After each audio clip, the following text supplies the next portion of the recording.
I'll be honest, they framed me. They knew what they were doing from the very beginning. They knew the facts were false. The FBI has completely destroyed my career, my health, and my finances. They've chased me around the world. This man has been wanted by the FBI for 16 years after being falsely accused of kidnapping his own son.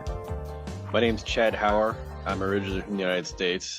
16 years ago this week, my son went missing. The thing is, he was never missing, and I always knew where he was. He even did TV interviews.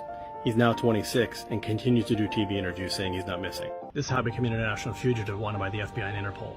I get full custody of my son because his mother kidnapped him and hit him twice. The judge gave me full custody and ordered him to live overseas with me in Europe. She then called the state police and said I came in the house and kidnapped him. The problem was he was living in Europe with me, as he had been for several years. Using the temporary order, she listed him as a missing child. With that, she convinced the FBI to charge me in a secret closed-door hearing in which my lawyers were not notified or allowed to attend. The FBI then issued an Interpol red notice for kidnapping charges for me, again without any notice to me. Even the FBI has produced immigration records that said the last time I was even in the U.S. was June 2006. So unless I'm a time traveler, I don't see how I possibly kidnapped him when I wasn't in the country. I traveled to Bulgaria to speak at a conference because I was an international conference speaker, and I was arrested by 5 armed Interpol agents, and I spent 3 months in and out of Bulgarian prisons while the extradition procedures went through. The FBI has completely destroyed my career, my health, and my finances.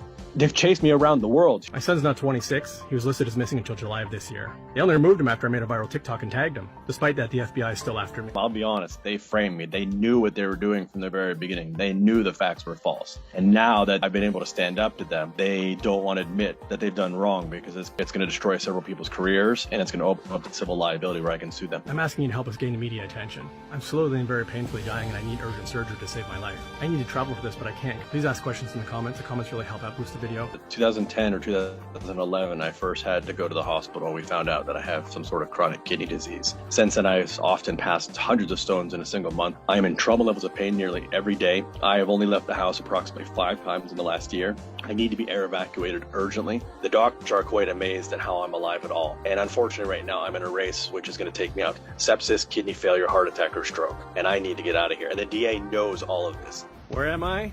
I'm not hiding, FBI. Come get me. You need some more help? There you go, but you've always known where I am, and many of the court orders state where I am, so stop pretending like you don't know. We have a lawyer in Pennsylvania who is a former federal prosecutor and very experienced in these things, and he has tried repeatedly to get things before the court, and the district attorney does everything he can to block it. And the district attorney and the judge both told me that if I wanted to solve this, that I have to turn myself in. There's only one U.S. embassy for the entire Eastern Caribbean. It's in Barbados, which is close to 1,000 kilometers away, and I can't get there. They've also revoked my U.S. passport. I would need an air ambulance to travel anywhere, and if I went to Barbados, I would be arrested as soon as I landed before I got to the embassy, and I'd have to go through extradition proceedings again. Even if I were to surrender myself, what's going to happen is they'll send me back to the United States. They'll hold me for several years without a trial in prison waiting, and people think that this can't happen because they watch Law and Order, which is propaganda, but there was a dude in Erie County that was wanted on charges less than I was, and he was waiting 8 years for a trial in prison. I only care about getting free, getting health care, and saving my life. I am so laser focused on that. That's the only thing I care about right now. What an insane story. We really hope that Chad gets the help he deserves, both legal and medical. Be sure to share this post far and wide and help Chad get the media coverage that he desperately needs. One commenter on the original video said, "Wow, that's quite a situation. Whose attention do we need to get to look into this and take action? Netflix, it's documentary time." I definitely agree, this story sounds perfect for a Netflix doc. Do you have any videos you'd like to share? Well, send them over, and if featured, you could earn $250. Thanks for watching. It's gone viral.